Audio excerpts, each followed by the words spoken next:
तर मुंबई तोडण्याच्या मुद्द्यावरूनही फडणवीसांनी ठाकरेंवर निशाणा साधलाय। महापालिका निवडणुकीआधी मुंबई तोडण्याची भाषणं पुन्हा ऐकायला येतील असं फडणवीस म्हणालेत आणि यावरून संजय राऊतांनीही पलटवार केलाय। मुंबई तोडण्यासाठी फडणवीसांवर मोदी शहांचा दबाव आहे, त्यामुळे फडणवीसांच्या स्वप्नातही मुंबई येते असं राऊत म्हणालेत। आता महानगरपालिकेच्या निवडणुका जवळ आल्या आहेत, जिल्हा परिषदेच्या निवडणुका जवळ आल्या आहेत, पंचायत समिती नगरपालिकेच्या निवडणुका जवळ आल्या आहेत। आता आशिष शेलारजी पुन्हा एकदा भाषण सुरू होतील। महाराष्ट्रापासून मुंबईला तोडण्याचा कट सुरू झालेला आहे, अशा प्रकारची भाषणं आता पुन्हा ऐकायला मिळतील।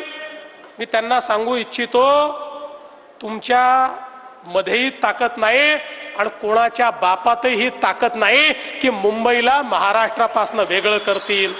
तुमचाच बाप प्रयत्न करतोय दिल्लीतला म्हणा, मुंबई कमजोर करण्याची, मुंबई उद्योगपतींच्या घशात घालण्याची लाडक्या आणि मुंबई हळूहळू हळूहळू कमजोर करून तोडण्याची जी हिंमत आहे, हे तुमचे दिल्लीतले जे बाप आहेत ना मिस्टर फडणवीस, तेच करतायत।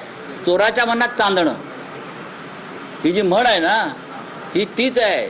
फडणवीसांना स्वप्नात सुद्धा मुंबई तुटलेली दिसते, कारण त्यांनी तोडायची आहे, त्यांच्यावर दबाव आहे नरेंद्र मोदी आणि अमित शहांचा। बरोबर ना? त्यांना विचारा, मी म्हणतोय ते बरोबरच आहे।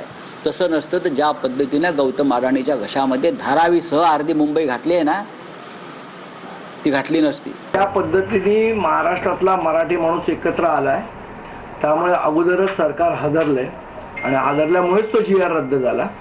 मराठी माणसाची एकजूट होते, याच्यामुळे राष्ट्रीय पक्ष सगळेच हे भयभीत झाले, त्यांच्या पायाखालची वारूळ सरकली आहे। त्यामुळे आता प्रादेशिक पक्षांना टार्गेट करण्याचा कार्यक्रम आपल्याला वेळोवेळी